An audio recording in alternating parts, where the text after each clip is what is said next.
तुम ये manifestation story सुन लो, उसके बाद तुम अपना रिलेशनशिप किसी के भी साथ अच्छा बना सकते हो, चाहे वो तुम्हारी बहन है, अपनी पीजी मेट्स है, अपने बॉयफ्रेंड है, हस्बैंड है, और कोई भी है, कोई भी रैंडम पर्सन जिसके साथ तुम्हारा अच्छा नहीं बन पा रहा है, या फिर जिसके साथ तुम्हारा बहुत अच्छा बॉन्ड था पहले और बाद में फिर तुम लोग के साथ अच्छा बॉन्ड नहीं रह पाया। तो ये मेरी पर्सनल स्टोरी है जो मैंने अब गो थ्रू किया है, मतलब मैंने एक्सपीरियंस करा है। सो मैं आपको बताती हूँ स्टोरी के बारे में। कुछ साल पहले, मतलब 2 साल पहले, मैं पुणे में रह रही थी। तो पुणे के एक पीजी में मैं जहाँ रह रही थी, वहाँ के जो पीजी मेट्स थे मेरे, उनके साथ मेरा काफ़ी अच्छा बॉन्ड था स्टार्टिंग के 6 मंथ्स के लिए। So we all are very good together and सब कुछ बहुत अच्छा चल रहा था, बट सडनली पता नहीं कैसे क्या थोड़ा नेगेटिव नेगेटिव एनवायरनमेंट होने लगा। एंड वो लोग मेरे बारे में पीछे में बैक बिचिंग कर रहे थे, and I am very sensitive person, तो मुझे वाइब भी आ जाता है किसी के भी पास से कि अगर वो कुछ ऐसा बैक बिचिंग एंड ऑल वगैरह कर रहा है, और मुझे चीज़ें भी पता चल रही थी। सो मैं काफ़ी ज़्यादा ऐसे डीमोटिवेटेड हो गई थी, एंड उनके साथ में अचानक से मेरा बॉन्ड ऐसे ख़राब होने लग गया। एंड हम लोग बात नहीं कर रहे थे। देन उसके बाद में वो लोग मुझे अजीब से लुक्स दे रहे थे, जो कि मुझे काफ़ी डिप्रेसिंग लगता था सब कुछ, एंड मैं बहुत एक टॉक्सिक एनवायरनमेंट में फंस गई हूँ, मुझे ऐसा लग रहा था उस समय में। तो मैंने सोचा कि मैं ये पीजी छोड़ देती हूँ और मैं यहाँ से चली जाती हूँ। तो मैंने बहुत पीजी ढूंढे पुणे में, लेकिन मुझे कोई भी पीजी ऐसा अच्छा नहीं मिल रहा था, या फिर वहाँ का रेंट। सो मैं अनफॉर्चुनेटली, मुझे कोई अच्छा पीजी मिला नहीं, तो मैं शिफ्ट नहीं हो पाई। अब मुझे ऐसा था कि अब मुझे तो इस एनवायरनमेंट में अब रहना पड़ेगा, बट इतने टॉक्सिक एनवायरनमेंट में कैसे रहूँ? तो मैं यूट्यूब पे सर्च करती थी कि how to get out of this, और कैसा अपने माइंड से कंट्रोल कैसे करूँ इन चीज़ों को, हाउ चीज़ों को मैं कैसे अफेक्ट ना होने दो खुद को। तो मैं यूट्यूब पे स्क्रॉल कर रही थी, एंड अचानक से मुझे उस समय पता चला था होओपोनोपोनो का।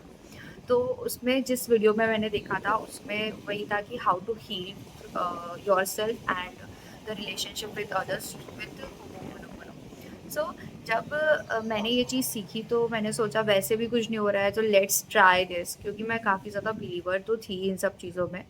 तो चलो मैं देखती हूँ करके। तो उसमें मैंने उसके मेथड के थ्रू मैंने होओपोनोपोनो करने स्टार्ट कर दिया। अगर आपको नहीं पता है होओपोनोपोनो, तो मैं आपको शॉर्ट में बता देती हूँ। It's a 4 line Hawaiian prayer, जो जिसमें होता है I am sorry, please forgive me, thank you, I love you. इसमें आप मतलब पूरे जो भी सिचुएशन हो रही है उसका चार्ज आप खुद लेते हो, कि हाँ, जो भी सिचुएशन हुई है, मैं खुद को माफ़ करती हूँ उस चीज़ के लिए कि हाँ, ये चीज़ हो गई है। एंड उस सामने वाले को भी माफ़ करती हूँ कि ये मैंने कुछ गलत किया। इसी का फॉरगिविंग, खुद को भी एंड उनको भी।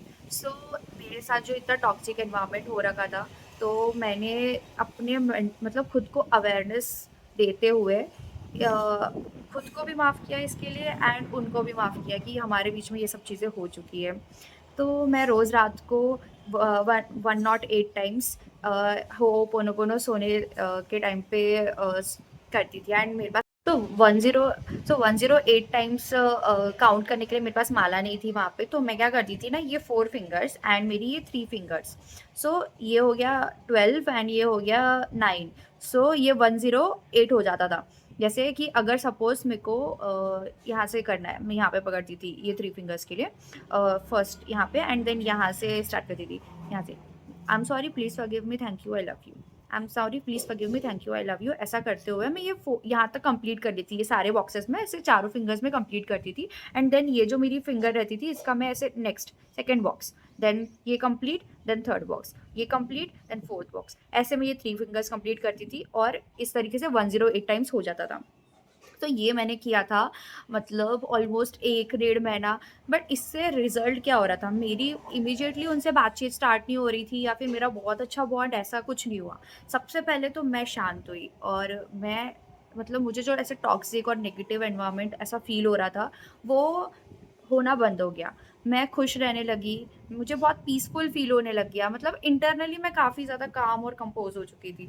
तो मुझे अभी फ़र्क भी नहीं पड़ रहा था कि वो मुझसे बात कर रहे हैं, नहीं कर रहे हैं, पीछे बात कर रहे हैं या क्या कर रहे हैं, because I am happy inside. ऐसा हो गया था जब मैं होओपोनोपोनो रोज़ रात को कर रही थी। अच्छा, धीरे-धीरे ऐसा हुआ, एंड सडनली पता नहीं क्या हुआ, दिसंबर का म मंथ था, एंड अचानक से मेरी जो रूममेट थी, उसके साथ भी मेरा नहीं बन रहा था, पीजी के किसी लड़की के साथ नहीं बन रहा था, तो इस वज़ह से मुझे ज़्यादा टॉक्सिक लग रहा था। तो मैंने मेरी जो रूममेट थी, उसने अचानक से ही बोला कि वो पीजी छोड़ रही है करके, एंड मैं तो खुश हो गई थी वैसे उस टाइम पे, बट मुझे थोड़ा बुरा भी लग रहा था बिकॉज़ हमारा एक कनेक्शन पहले था। सो वो सब चीज़ें हुई तो फिर मैंने उसको बोला कि सोचा मैंने अपने पहले तो कि फालतू में मैं किसके साथ अपना ऐसा बैड नोट पे क्यों छोड़ूँ।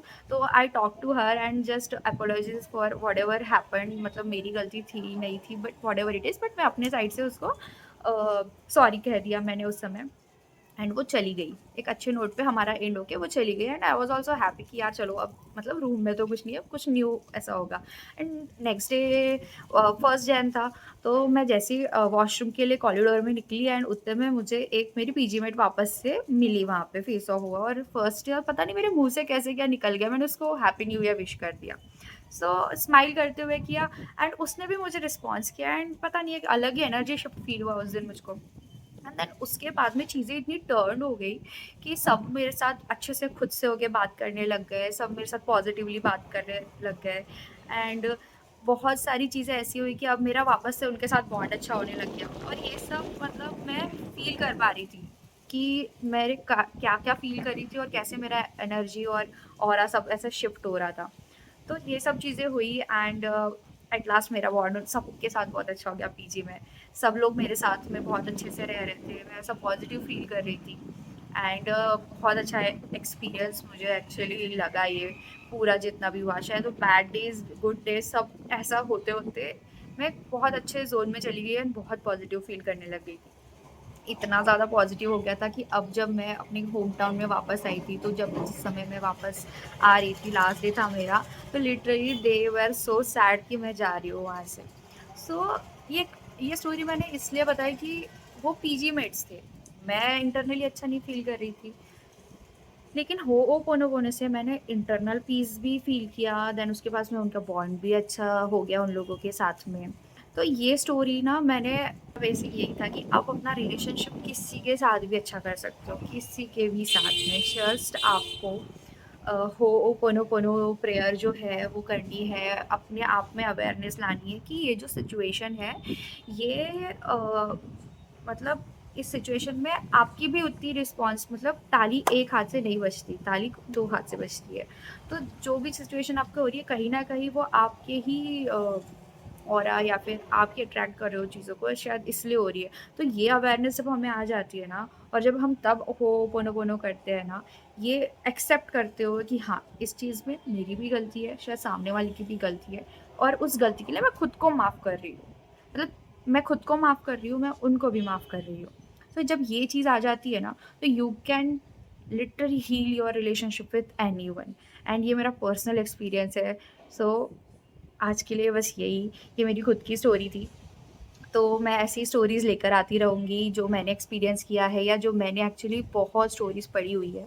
तो मैं best of the best stories भी लेकर आऊँगी जिसके थ्रू एक्चुअली स्टोरीज़ सुनने से ना क्या होता है ना, यू गेट मोटिवेटेड। तो ऐसा होता है ना कि हाँ, मैनिफेस्ट कर रहे हैं लेकिन हाँ, आप डाउन हो जाता है कि पता नहीं होगा, नहीं होगा। बट जब ये स्टोरी सुनते हैं तो उस समय हमको एक्चुअली मोटिवेशन मिलता है, अपने ब्रेन को सिग्नल मिलता है कि no it is possible, it can happen. So इस वजह से मैंने ये चैनल स्टार्ट किया है। सो अगर आपको पसंद आया होगा तो प्लीज़ मुझे लाइक, शेयर एंड सब्सक्राइब करना एंड जिसको ज़रूरत है उसको बिल्कुल शेयर करना। So that's it, bye bye.